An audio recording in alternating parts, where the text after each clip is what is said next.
Weather Extra. We've declared today a first alert weather day for the chance of flurries, the timing for the rest of the evening, and what you can expect for the remainder of the weekend right here. Plus, for those of you traveling, we're on your side with what details you should prepare for as we head towards a busy travel weekend. And how one state is ending the holidays the right way to help our environment. WBRC Fox 6 News. First Alert Weather Extra starts now. Welcome into First Alert Weather Extra on this Friday night. I'm meteorologist Lauren Linehan, joined by my dear friend, meteorologist Tania Michelle. How you doing, Tania? I feel good. It's Friday. Yay! I couldn't be happier. The thing is, I just walked outside and I'm like, oh, it's going to be cold. And windy, a little breezy too. It is, yeah. So it's going to feel a lot colder than what it actually says on the thermometer. So Tania, I want to give you the first alert. When you walk to your car, it's not going to be a pleasant experience. Oh, that's okay. I have a coat. You do. She has a very nice coat, by the way. I love that coat. If you want to get us all one of those coats, that'd be nice because they're pretty nice. Talk to Santa about it for next year. Got you. But yeah, if y'all are going out tonight, have that coat, have that those warm clothes because it is mighty cold outside. And we have been talking about that potential for a few flurries in the forecast. So we're tracking that possibility for a stray flurry or stray shower tonight. Most of us will not see any issues, just giving you that first alert in case you do see a stray flurry or shower tonight. And then looking dry and cool as we head into the weekend. But we do have a first alert for the possibility of a little rain possible on New Year's Day. Right now it looks like it would be more so in the morning hours, but should be dry as you're ringing in the new year. So let's check it out. Where could we see that possibility of a stray flurry or light snow shower in higher elevations, likely across far north Alabama and in those higher elevations to the north and the east? So we have been getting some reports earlier in Jackson County, Alabama, northeast Alabama, that possibility, or there has been confirmed reports of a little bit of light snow falling on Sand Mountain. But is it necessarily going to stick? Possibly those higher elevations. For the rest of us, we're not concerned about anything sticking. So really the northern tier here is where we could see that possibility of a stray flurry. But I don't think we're going to see major concerns because the ground's too warm. There's limited moisture with this system, so it's pretty dry. So it's going to be tough to squeeze out anything from the clouds, really. And there is that possibility of maybe a dusting at higher elevations. But I think most of us may even struggle just to see some light rain. Now, First Alert AccuTrag is showing the possibility of some light rain trying to fall, moving in from West Alabama, pushing east towards I-65 in Birmingham. The problem is, because the air is so dry, some of this rain may not even be reaching the ground, so it evaporates. It starts off in the cloud as rain or snow, and as it falls to the ground, it eventually evaporates before it gets here to the surface. So let us know what you're seeing in your area, but this is a look at that radar from Huntsville that was picking up on a brief snow shower that was falling along Sand Mountain. So at those higher elevations, you're higher up in the atmosphere, the air is colder, you stand that better chance to see some wintry precip. But you look at temperatures right now, most of us are in the 40s. We are seeing some 30s in northwest Alabama, but 45 in Birmingham, 41 in Pell City, and 46 in Tuscaloosa. Everyone's pretty cloudy. It's cold and windy tonight, so it's just one of those nights you just want to stay indoors and not go anywhere. But as we look at tomorrow, highs once again only in the 40s. There's likely going to be some lingering clouds, but we're not expecting any type of precipitation tomorrow. Certainly no brushes with any wintry weather, but we will continue to talk about that as we go ahead into the next few hours.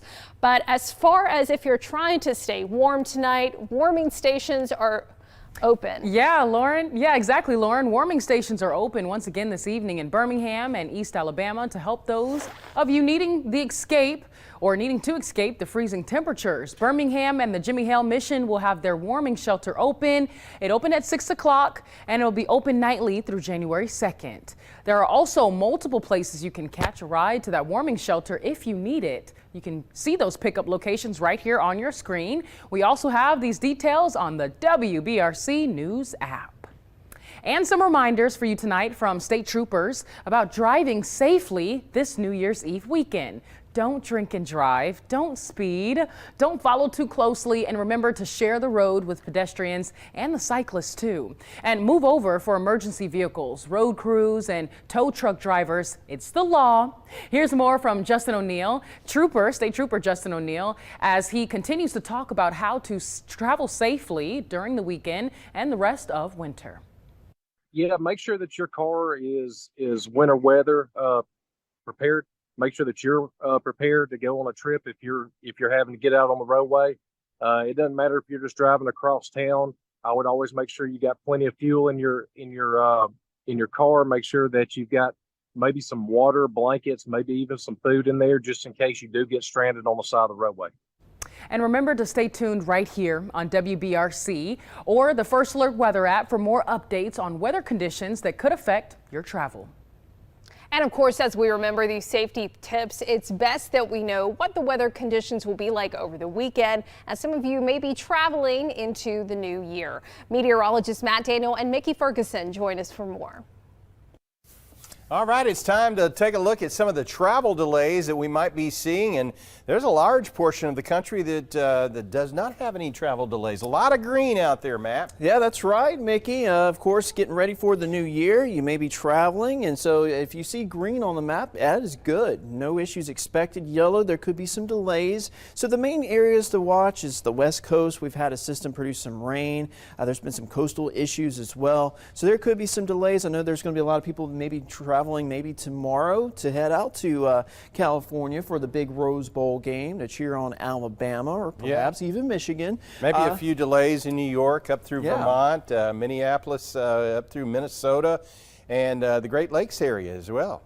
That's right. What about Sunday, though, Mickey? How's that looking? Well, about the same for the Great Lakes area. It starts to taper off in the Northeast, Colorado, the Rockies, seeing a few disturbances in the Pacific Northwest. Up towards Washington, we're seeing a little bit of delays that could occur there.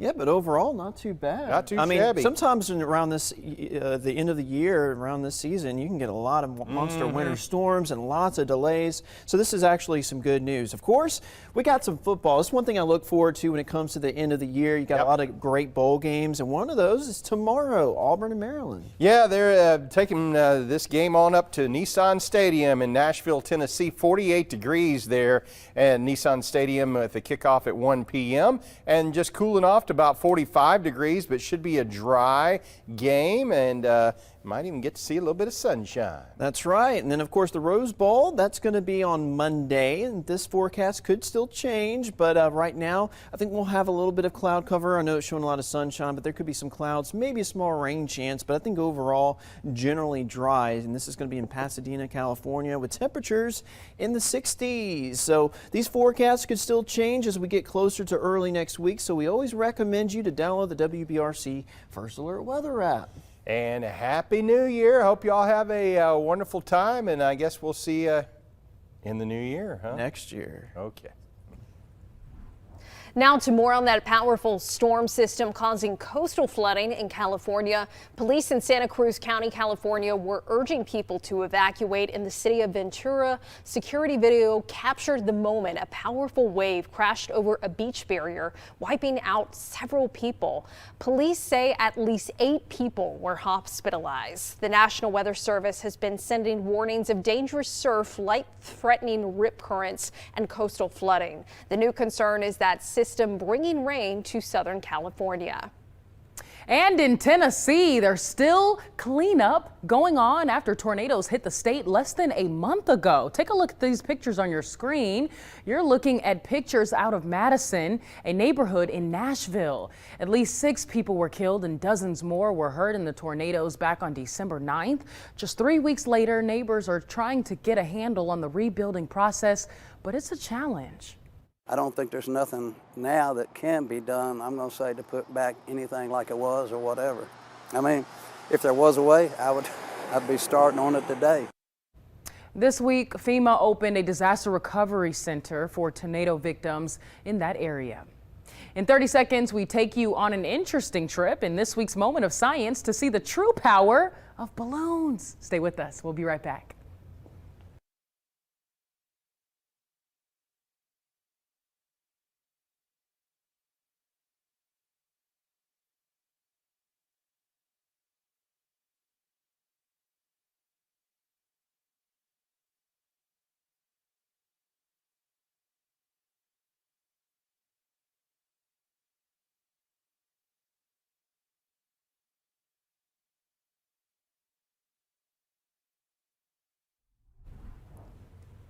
Welcome back to First Alert Weather Extra. We're still not seeing any reports of flurries in our area, and we're still wondering if any of this rain that we're seeing on radar is actually falling to the surface. You could be seeing a little bit of light rain in northwest Alabama, possibly around Lamar, over into Fayette County, even up into Marion County. But for the rest of us, pretty quiet right now and cloudy with temperatures in the 40s. The one spot so far that we've been seeing some reports of a little bit of light snow have been in elevations across far northeast Alabama. Those higher elevations like Sand Mountain, but it looks like radar is trying to pick up on maybe a little bit of snow trying to fall in far north Alabama. The rest of us, though, still very dry, but we'll be tracking it for you here at Fox 6. We certainly will be tracking it, Lauren. Thank you. The wind can be a pretty powerful thing sometimes, but have you ever wondered what it would take for your house to fly with balloons? That sounds pretty fun. Dan Smith lets you know in this week's Moment of Science.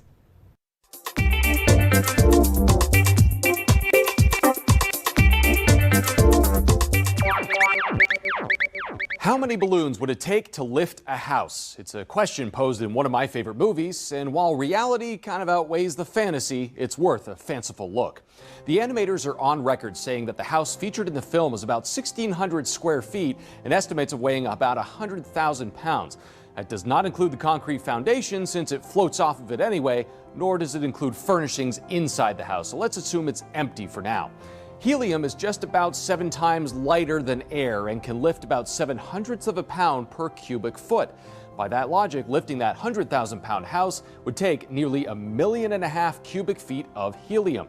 The balloons used in the movie look to be about 3 feet in diameter, so about 14 cubic feet of helium, assuming they're perfectly round. That means you would ultimately need about 100,000 balloons to lift that house, or one for about every pound. Well, that was easy, but let's keep going. Your average latex balloon is only about 1 foot wide, so you'd need 90 times more balloons than that original figure, and it doesn't account for the weight of the balloons themselves, including the string. That house will only stop going up once the density of the outside air reaches the density inside the balloon. That's usually several thousand feet up, so don't forget the oxygen tanks. You should also get a blank check for this little experiment of yours. All of that helium would set you back well over a cool $500,000 at current non-government market rates, but that's a drop in the bucket compared to the nearly $5 million or so for those balloons. I know that kind of bursts the balloon on a fun fantasy scenario, but there are ways you can float to the sky without engines or a heat source. Cluster ballooning involves tethering a bunch of helium balloons to a one-person rig. Much like bungee jumping, it's a risky hobby if you don't do the math. In fact, one man dubbed Lawn Chair Larry took to the skies in 1982. His planned 100-foot journey quickly made it to 16,000 feet. He dropped the pellet gun he was shooting balloons down with for stability, eventually getting tangled up in power lines and rescued by Long Beach PD. Today, the chair resides in the National Air and Space Museum, ballast, water jugs and all, presumably to convince you to buy a plane ticket instead. For this week's Moment of Science, I'm Dan Smith. Forget the plane ticket. I'm grabbing some balloons and a whole bunch of money to buy those balloons, and me and my house will be up in the sky. You hear that, Lauren? You got some money? That's what I heard. We're gonna find it somewhere. When we return, we continue to bring you updates on the chance for snow showers and what we can expect for the rest of 2023. Stay tuned. Don't go anywhere. We'll be right back with more First Alert Weather Extra.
Well, getting a live look right now from Montesano up in North Alabama. Our first, I know you're like, not really seeing much, but I'm showing you this for a reason. It is at a higher elevation and typically overlooks Huntsville, but why we're not seeing anything right now, it's not like you're like, oh, is the snow falling? No, the clouds are so low and close to the ground that the visibility is obscured, so you can't see anything. So you've got these low-lying clouds, and there is some moisture at the surface, but as you look higher up in the atmosphere, the air is very dry, so it's very difficult for anything falling to make it to the surface here.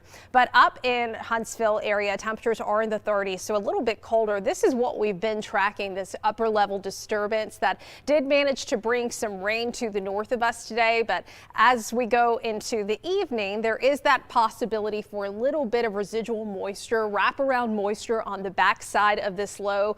The problem is it's very limited moisture, so this is just not the type of setup where we're expecting to see much out of it. If there was to be something, it would likely be farther north Alabama. We're talking in the Tennessee Valley, but we've even been getting from our friends up in Memphis that they're not seeing much up there. So if you're in Memphis and you're not seeing anything and we're here, yeah, probably a slim chance to see anything for us.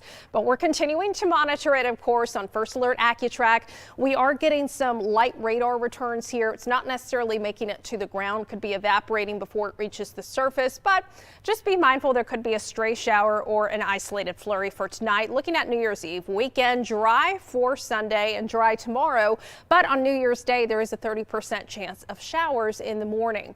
And this is the setup. There's going to be another possibility of this dip in the jet stream.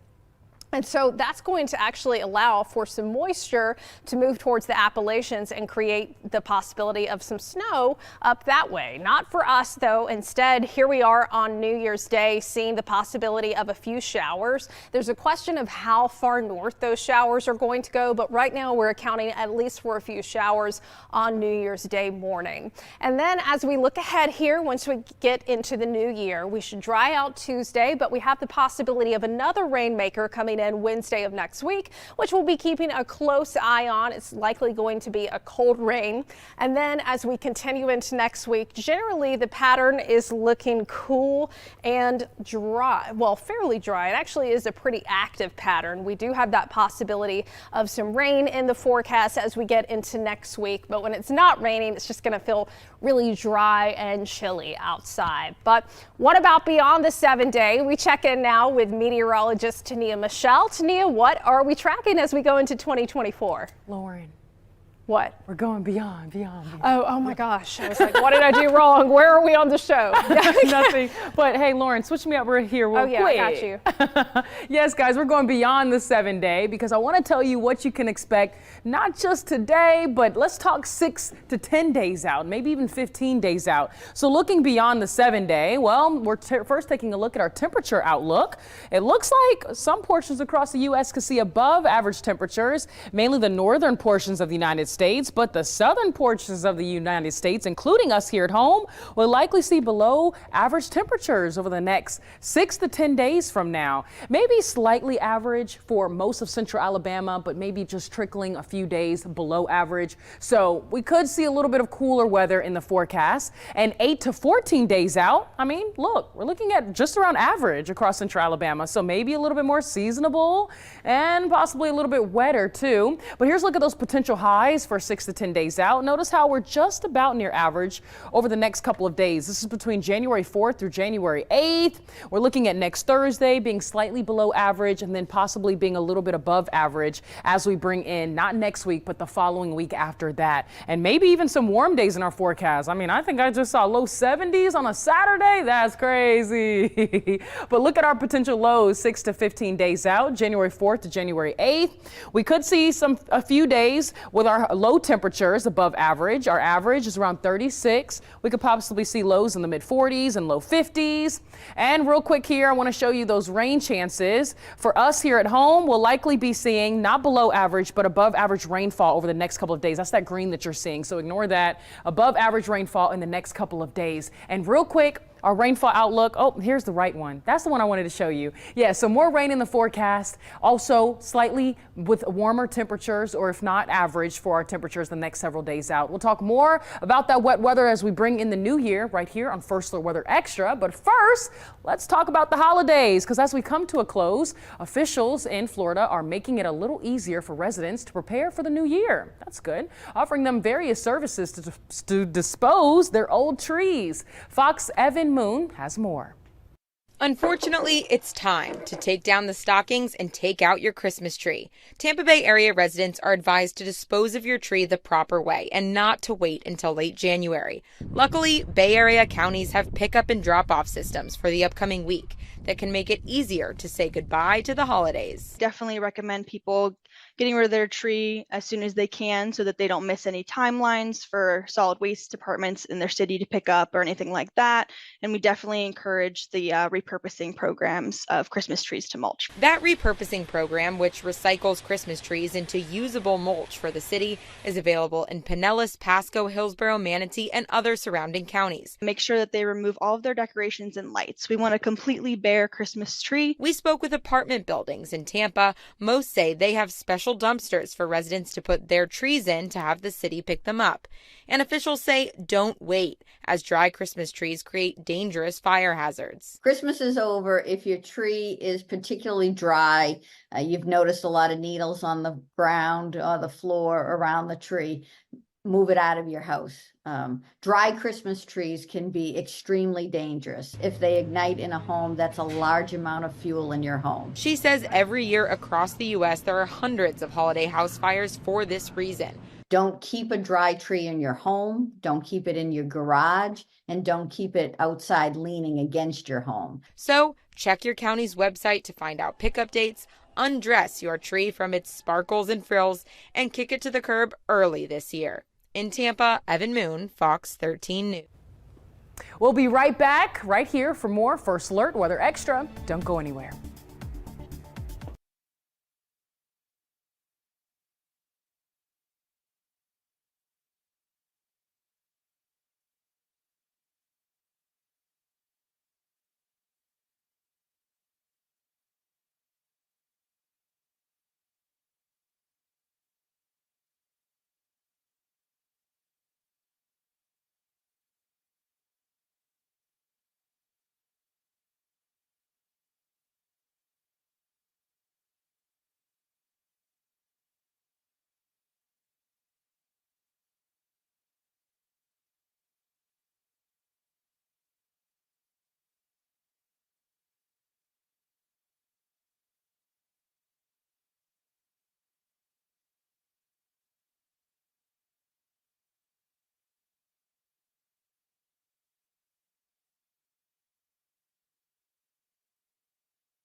Well, Sorry. you know, gotta make sure we look good for the cameras.